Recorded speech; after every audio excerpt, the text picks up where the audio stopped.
The town of Fairview, Missouri was the kind of place where everyone knew each other. A quiet, tight-knit community. But on the night of November 12, 2019, that peace was shattered. Because that was the night the Rasmus family dinner ended in bloodshed. Catherine Rasmus was the matriarch of the family. A widowed mother of 4, known for her warm smile and Sunday church pies. That night, she had invited her children over for dinner, a rare gathering. Her eldest son, Michael, a successful real estate agent, arrived first. He was always the responsible one. Then came Kate, the rebellious youngest daughter, who had recently moved back into town. Moses, the quiet middle child, showed up reluctantly. He had always been the outsider.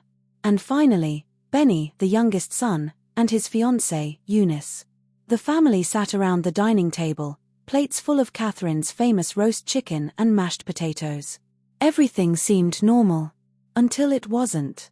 Halfway through the meal, Catherine raised her glass for a toast. To family, she said with a proud smile. That's when Moses spoke up. Are we really going to pretend like nothing happened? The table fell silent. Kate glanced at Michael. Benny shifted uncomfortably. No one spoke. But the tension in the air was thick, as if an unspoken secret hung over them. Catherine's face darkened.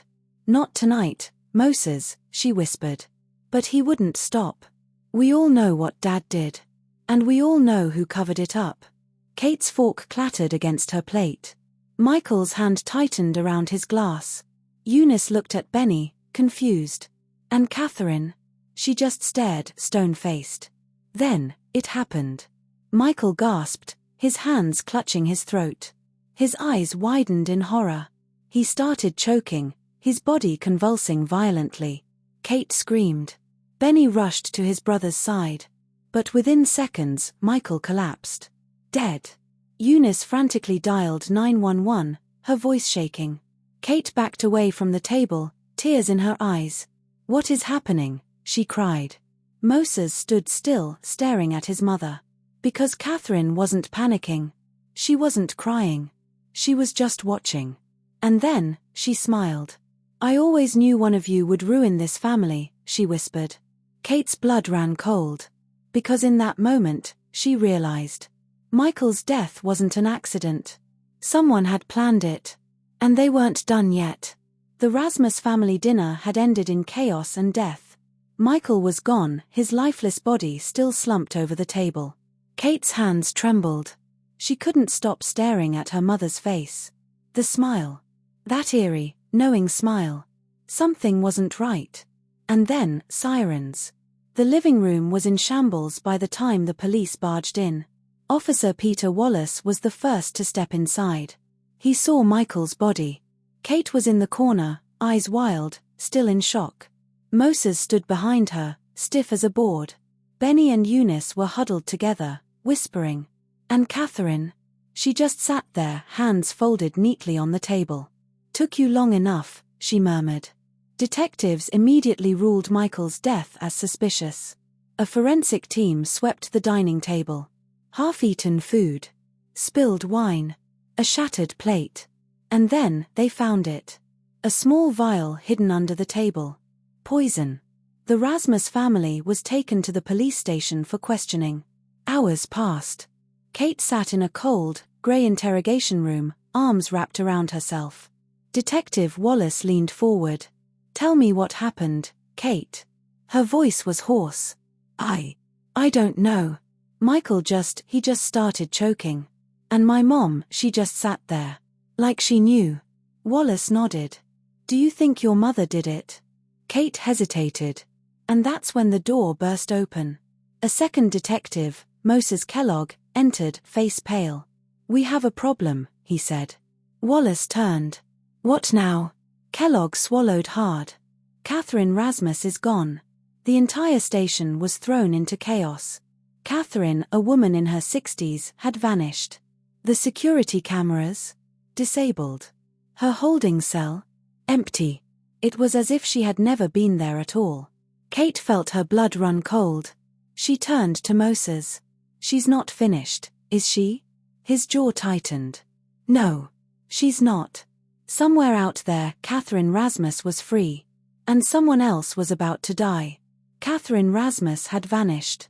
A widowed grandmother in her 60s, now the prime suspect in her son's murder, had somehow escaped from police custody without a trace. But the question wasn't just how she disappeared. It was why. And more terrifyingly, who was next? Detective Peter Wallace stood outside the Fairview Police Department, his phone pressed to his ear. "I need a statewide alert on Catherine Rasmus. 64 years old, last seen wearing a green cardigan and black slacks. She's dangerous." The sheriff's office was already on high alert. The local news stations ran her face all night. Wanted, Catherine Rasmus, suspect in the poisoning of her own son. But 24 hours passed. And there was nothing. No sightings. No phone records. No bank activity. Catherine Rasmus had vanished into thin air. Kate hadn't slept. She sat in her apartment, staring at her locked front door. Something about her mother's disappearance didn't sit right. Catherine had always been calculating. She never did anything without a plan.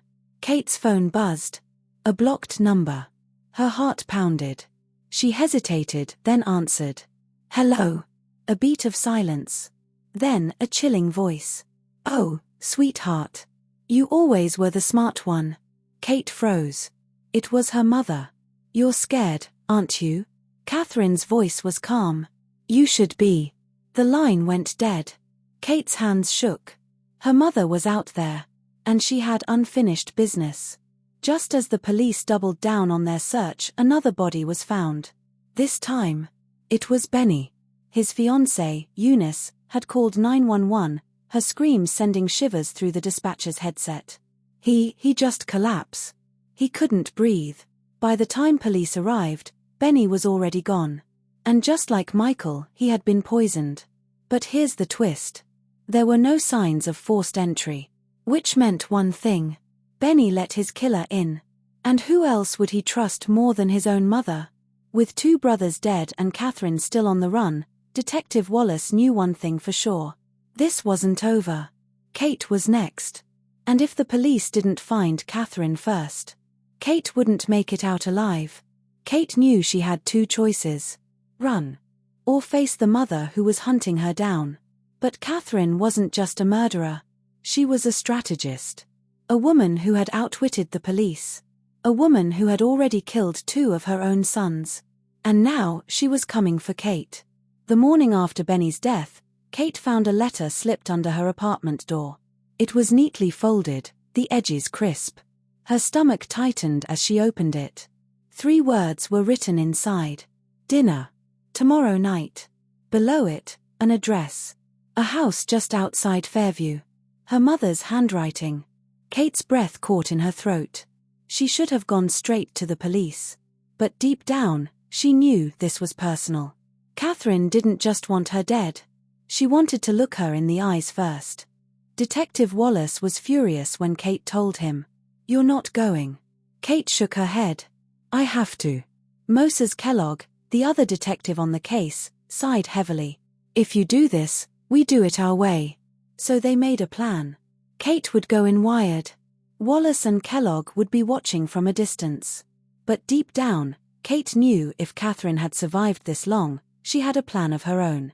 The house was old and abandoned, its windows covered in dust. Inside, the dining table was set. 2 plates. A bottle of wine. And at the head of the table, in a chair that looked like a throne, Catherine Rasmus. She smiled as Kate stepped in. "You came." Kate swallowed hard. "Why are you doing this?" Catherine sighed, swirling the wine in her glass. "Because, sweetheart, our family is weak. Your brother's weak. Your father weak. But you're different." Kate clenched her fists. "You killed them." Catherine took a slow sip. "No, darling. I cleansed them. And I'm offering you a choice." Kate felt the air shift. What choice? Her mother leaned forward. "Drink with me. Join me. Or end up like the others." Kate stared at the wine bottle. Her blood ran cold. The wine was poisoned. And suddenly, the front door slammed shut. Kate whipped around. A shadow moved behind her. Then, pain. Something sharp pressed into her side. Kate gasped, her knees buckling. Catherine stood over her. "I always knew you'd be my favorite." But then, bang. A gunshot. Catherine stumbled back, clutching her shoulder. Kate looked up and saw Detective Wallace standing in the doorway, gun raised. Behind him, officers swarmed in. The trap had worked. Michael Rasmus was finally arrested. The forensic team confirmed the truth. She had poisoned her sons. Her motive? A twisted belief that she was cleansing the weak from the family. Kate, the only one who had stood up to her, was meant to be her heir. But in the end, Catherine's own arrogance had been her downfall. As officers dragged her away, she looked at Kate one last time and smiled. "You're stronger than I thought." And just like that, she was gone. Kate never returned to Fairview. She changed her name, moved to a new state. But even years later, she never forgot the night her mother tried to kill her. And sometimes, when the wind howled through the trees, she swore she could still hear Catherine's voice. "You're stronger than I thought." Because in the end, she was her mother's daughter. And that terrified her more than anything.